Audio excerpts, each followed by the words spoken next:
Saudi আরবের এক অন্ধ হাফেজ, তাকে ডেকে প্রশ্ন করা হলো, আল্লাহ তোমাকে চোখ দে নাই, তুমি না দেখে আল্লাহর কোরআন মুখস্থ করেছ, তুমি বলো আল্লাহ যদি তোমাকে চোখ দে তুমি সর্বপ্রথম কি দেখবে? অন্ধ হাফেজ বলল, আল্লাহ আমাকে চোখ দে নাই, আল্লাহ আমি চোখে দেখতে পারি না, আমাকে চোখে দেখার মতো সেই শক্তি আল্লাহ দে নাই।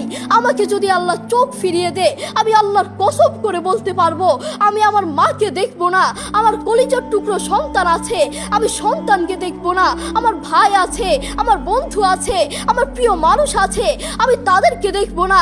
আমি দেখবো যেই কোরআন আমি না দেখে মুখস্থ করেছি সেই কোরআন দেখবো, সেই কোরআনের আয়াতগুলো কত সুন্দর তার দিকে তাকাবো। আল্লাহু আকবার। আমরা আমাদের কথা বলছি, আমাদের চোখ থাকতে আমাদের কোরআন পড়ার সময় হয় না।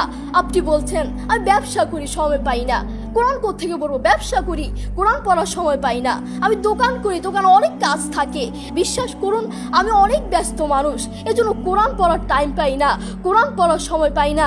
প্রিয় ভাই, আমি আপনাকে বলতে চাই, আপনাকে সময় কে দিয়েছে? আপনাকে সময় কে দিয়েছে? যেই আল্লাহ আপনাকে সময় দিয়েছে সেই আল্লাহর জন্য আপনি কোরআন পড়তে পারেন না। আপনার চেনা ফলমান আসমানের নিচে জমিনের উপর আরেকটাও হতে পারে না। কথা বলেন ঠিক কিনা? দেখবেন মাথায় যত টেনশন থাকুক না কেন সব চলে যাবে। আমাদের বাসায় একটা সাউন্ড বক্স আছে, আমাদের পরিবারের সবার যখন মন ভালো না থাকে, আমার দাদা দাদু, আমার বাবা মা, ভাই বোন কারো যদি মন ভালো না থাকে, তখন আমার বাবা সেই সাউন্ড বক্সে কোরআন তেলাওয়াত লাগিয়ে দে। আমার বাবা বলে যখন কোরআন তেলাওয়াত শুনি মাথায় যতই টেনশন থাকুক না কেন সব চলে যায়, মন ফ্রেশ হয়ে যায়, মাথায় কোনো টেনশন থাকে না। আপনারাও চেষ্টা করবেন। আল্লাহ তাআলা বলেছেন আর রহমান আল্লামাল কুরআন খালাকাল ইনসান, দয়াময় আল্লাহ তিনি কোরআন শিক্ষা দিয়েছেন, তিনি মানুষকে সৃষ্টি করেছেন।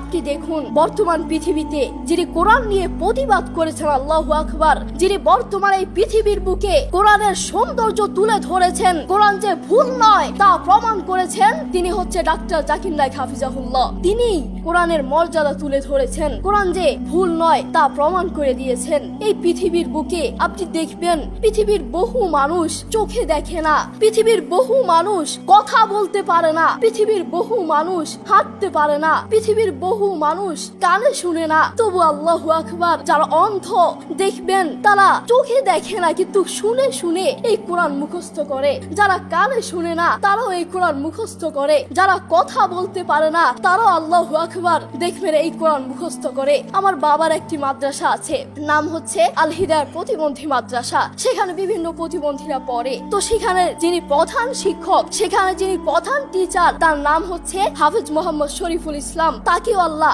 এই দুটো চোখ দেয় নাই, তিনিও চোখে দেখতে পারেন না, তাকে আল্লাহ চোখ দেয় নাই, তবুও কোরআনের প্রতি ভালোবাসা আছে। আমি যখনই তার কাছে যাই তখনই দেখি তিনি সব কাজ বাদ দিয়ে তিনি কোরআন তেলাওয়াত করছেন বা কোরআন শুনছেন। যখনই যাই তখনই দেখি তার দুটো সন্তান আছে, তিনি চাইলে তার সন্তানগুলোর চেহারা দেখতে পারে না, তিনি চাইলে তার মাকে দেখতে পারে না, তার বাবাকে দেখতে পারে না, তার আদরের টুকরো সন্তানগুলোকে দেখতে পারে না, তিনি চাইলে তার প্রিয় মানুষকে দেখতে পারে না, তার আত্মীয় স্বজনকে দেখতে পারে না। আপনি দেখবেন সে অন্ধ মানুষগুলো বলবে এই জিনিসটা এই কালার, এই জিনিসটার রং কালো, এই জিনিসটার রং সাদা, এই জিনিসটার রং লাল, কিন্তু তারা তো দেখে না, তারা মানুষ থেকে শুনে শুনে তারপর বলে এই জিনিসটার রং কালো। একটু পরীক্ষা করে দেখবেন আমরা 1 ঘন্টা চোখটাকে এভাবে বন্ধ করে থাকতে পারি না, আমরা 2 ঘন্টা একদিন এভাবে চোখটাকে বন্ধ করে থাকতে পারি না। আর সেই অন্ধ মানুষগুলো বছরের পর বছর চলে যায়, মাসের পর মাস চলে যায়, দিনের পর দিন চলে যায়, এভাবে চোখটাকে বন্ধ করে থাকে। তারা কিভাবে পারে? তাদেরকে আল্লাহ চোখ দেয় নাই, তবুও কোরআনের প্রতি ভালোবাসা আছে। আর আমরা আমাদের কথা বলছি, আমাদের চোখ থাকতে আমাদের কোরআন পড়ার সময় হয় না। আপনি বলছেন আমি ব্যবসা করি, সময় পাই না, কোরআন কোত্থেকে পড়বো? ব্যবসা করি, কোরআন পড়ার সময় পাই না। আমি দোকান করি, দোকানে অনেক কাজ থাকে, এজন্য কোরআন পড়ার সময় পাই না। আমি অফিস করি, অফিসে অনেক কাজ থাকে, কোরআন পড়ার সময় পাই না। আমি অনেক ব্যস্ত মানুষ, বিশ্বাস করুন আমি অনেক ব্যস্ত মানুষ, এজন্য কোরআন পড়ার টাইম পাই না, কোরআন পড়ার সময় পাই না। প্রিয় ভাই, আমি আপনাকে বলতে চাই, আপনাকে সময় কে দিয়েছে? আপনাকে সময় কে দিয়েছে? যেই আল্লাহ আপনাকে সময় দিয়েছে সেই আল্লাহর জন্য আপনি কোরআন পড়তে পারেন না, আপনার চেনা ফলমান আসমানের নিচে জমিনের উপর আরেকটাও হতে পারে না। কথা বলেন ঠিক কিনা? আপনাকে কত বড় একটা নিয়ামত দিয়েছে, আপনি কথা বলতে পারছেন, এটা কত বড় একটা নিয়ামত আপনি জানেন?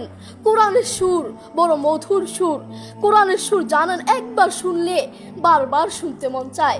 আপনার যখন মন ভালো না থাকবে, আপনার যখন মন ফ্রেশ না থাকবে, মাথায় কোনো টেনশন না থাকবে, তখন নীরবে নীরবে থাকবেন যখন, তখন একটু কানে হেডফোন লাগিয়ে একটু কোরআন তেলাওয়াত শুনবেন, দেখবেন মাথায় যত টেনশন থাকুক না কেন সব চলে যাবে।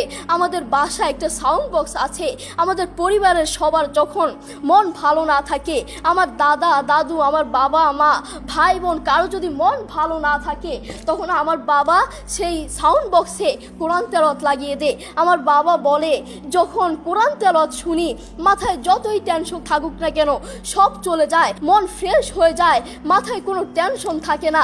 আপনারাও চেষ্টা করবেন বেশি বেশি কোরআন তেলাওয়াত করার, নিজে কোরআন পড়বেন এবং অন্যকে উৎসাহিত করবেন। আমার মা বাবা আমাকে কোরআন পড়ার জন্য বেশি বেশি উৎসাহিত করে। যারা অন্ধ দেখবেন, তারা চোখে দেখে না, তারা শুনে শুনে শুনে কানে শুনে শুনে এই কোরআন মুখস্থ করে, তারা চোখে দেখে না। যারা অন্ধ তাদেরকে গিয়ে একটু প্রশ্ন করবেন, আপনাদের জীবনের আশা কি, আপনারা আল্লাহর কাছে সবসময় কি চান? সেই অন্ধ মানুষগুলো বলবে, আমরা আল্লাহর কাছে কোনো কিছু চাই না, আমরা সব সময় একটা জিনিস চাই, আল্লাহ আমাদেরকে চোখ ফিরিয়ে দাও। যারা কথা বলতে পারে না তাদেরকে প্রশ্ন করলে বুঝতে পারবেন, তারা সব সময় একটা জিনিস চায়, আল্লাহ আমার মুখ ফিরিয়ে দাও, আল্লাহ আমার কান ঠিক করে দাও, সব সময় এই জিনিসটা চায়। যারা অন্ধ তারা কোরআন মুখস্থ করেছে। আপনার মতো চোখওয়ালার জন্য আমার দুঃখ লাগে। আপনার চোখ আছে কিন্তু তবু আপনি কোরআন পড়তে পারেন না, আপনার সময় নাই, আপনি কোরআন পড়তে পারেন না। যারা অন্ধ তাদের চোখ নাই তবুও তারা মাশাআল্লাহ কোরআন তেলাওয়াত করে, কি মধুর সুর তাদের, একবার শুনলে বারবার শুনতে মন চায়। সৌদি আরবের এক অন্ধ হাফেজ, তাকে ডেকে প্রশ্ন করা হলো, আল্লাহ তোমাকে চোখ দে নাই, তুমি না দেখে আল্লাহর কোরআন মুখস্থ করেছ, তুমি বলো আল্লাহ যদি তোমাকে চোখ দে তুমি সর্বপ্রথম কি দেখবে? অন্ধ হাফেজ বলল, আল্লাহ আমাকে চোখ দে নাই, আল্লাহ আমি চোখে দেখতে পারি না, আমাকে চোখে দেখার মতো সেই শক্তি আল্লাহ দে নাই। আমাকে যদি আল্লাহ চোখ ফিরিয়ে দে, আমি আল্লাহর কসম করে বলতে পারবো আমি আমার মাকে দেখবো না, আমার কলিজার টুকরো সন্তান আছে আমি সন্তানকে দেখবো না, আমার ভাই আছে, আমার বন্ধু আছে, আমার প্রিয় মানুষ আছে, আমি তাদেরকে দেখবো না। আমি দেখবো যেই কোরআন আমি না দেখে মুখস্থ করেছি সেই কোরআন দেখবো, সেই কোরআনের আয়াতগুলো কত সুন্দর, তার দিকে তাকাবো। আল্লাহু আকবার। দেখেছেন, সেই মানুষটা কিন্তু অন্ধ, তবুও কোরআনের প্রতি ভালোবাসা আছে, কোরআনের প্রতি টান আছে, মায়া আছে। তাই আমাদেরও কোরআনের প্রতি ভালোবাসা থাকা লাগবে, নিজে কোরআন পড়বো এবং অন্যকে কোরআন পড়ার জন্য উৎসাহিত করব। আল্লাহ তাআলা আমাদের সবাইকে বোঝার তৌফিক দান করুন। আসসালামু আলাইকুম ওয়া রাহমাতুল্লাহ।